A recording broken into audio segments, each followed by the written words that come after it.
Mateo Kabanata 8. Nang bumaba si Jesus mula sa bundok, maraming tao ang sumunod sa kanya. 2. Lumapit sa kanya ang isang lalaking may ketong, lumuhod at nagsabi, Panginoon, kung ibig mo, mapapagaling mo ako. 3. Iniunat ni Jesus ang kanyang kamay, hinipo ang lalaki, at sinabi, Ibig ko. Gumaling ka. Agad na nawala ang kanyang ketong. 4. Sinabi ni Jesus sa kanya, Huwag mong sabihin ito kaninuman. Sa halip, magpakita ka sa pari at maghandog ng iniutos ni Moises bilang patotoo sa mga tao. 5. Pagdating ni Jesus sa Capernaum, lumapit sa kanya ang isang kapitan ng sandatahan at nakiusap. 6. Sinabi niya, Panginoon, ang aking alipin ay nakaratay sa bahay. Paralisado siya at labis na naghihirap. 7. Sinabi ni Jesus, pupuntahan ko siya at pagagalingin. 8. Ngunit sumagot ang kapitan, Panginoon, hindi ako karapat-dapat na pumasok ka sa aking bahay. Sabihin mo lamang ang salita at gagaling ang aking alipin. 9. Sapagkat ako man ay nasa ilalim ng kapangyarihan ng iba at may mga kawal na nasa ilalim ko. Kapag sinabi ko sa isa, pumunta ka, pumupunta siya, at sa isa, halika, lumalapit siya. Kapag sinabi ko sa aking alipin, gawin mo ito, ginagawa niya. 10. Namangha si Jesus nang marinig ito at sinabi sa mga sumusunod sa kanya, Sinasabi ko sa inyo ang totoo, wala pa akong nakitang ganito kalaking pananampalataya sa Israel. 11. Marami ang manggagaling sa silangan at kanluran at makikisalo kina Abraham, Isaac, at Jacob sa paghahari ng Diyos. 12. Ngunit ang mga inaakalang tagapagmana ng kaharian ay itatapon sa kadiliman sa labas. Doon ay magkakaroon ng pag-iyak at pagngangalit ng mga ngipin. 13. Pagkatapos ay sinabi ni Jesus sa kapitan, Umuwi ka. Mangyari sa iyo ang ayon sa iyong pananampalataya. At noon ding oras na iyon ay gumaling ang kanyang alipin. 14. Nang pumasok si Jesus sa bahay ni Pedro, nakita niyang nakaratay ang biyena ni Pedro dahil sa mataas na lagnat. 15. Hinawakan ni Jesus ang kanyang kamay at nawala ang lagnat. Tumayo siya at naglingkod sa kanila.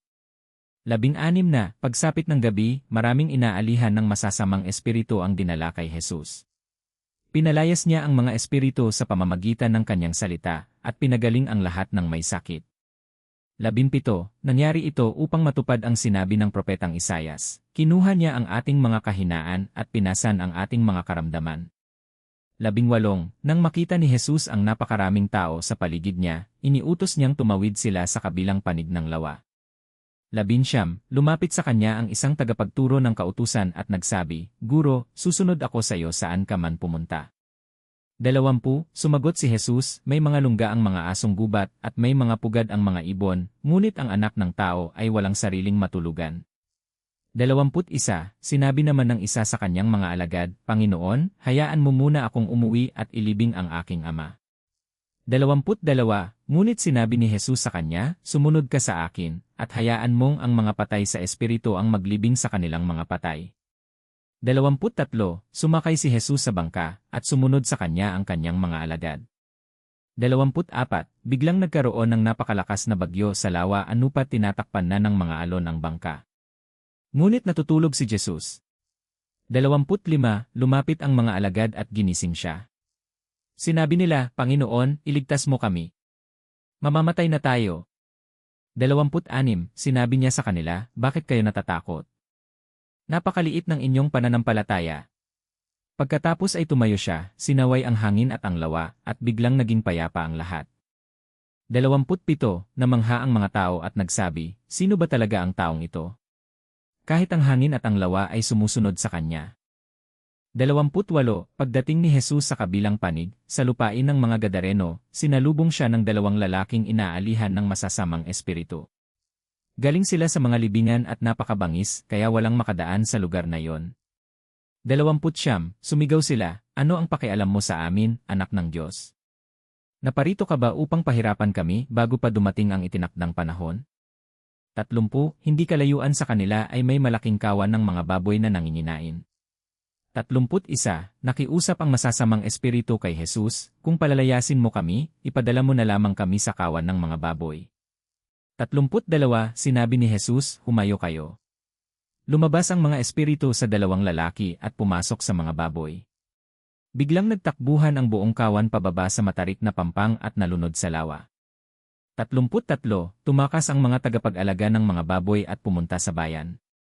Isinalaysay nila ang lahat ng nangyari, pati ang nangyari sa dalawang lalaking dating inaalihan ng masasamang espiritu. 34, kaya lumabas ang buong bayan upang salubungin si Jesus. Ngunit nang makita nila siya, nakiusap silang umalis na siya sa kanilang lugar. Pangwakas na mensahe. Kung natapos mo nang basahin o pakinggan ang mga kasulatang ito, at nauunawaan mo ang kanilang mensahe, idinadalangin ko na ang banal na espiritu ang siyang gumabay sa iyo, magpanibago sa iyo, at magbago ng iyong buhay. Habang sinusunod mo ang mga utos ni Jesus, hayaan mong kumilos ang banal na espiritu sa iyo. At habang ibinabahagi mo ang kanyang salita sa pamamagitan ng pag-share, pag-like, at pagkomento sa video na ito, hayaan mong kumilos ang banal na espiritu sa pamamagitan mo, upang ang iyong buhay ay magbunga at ang Diyos ay maluwalhati.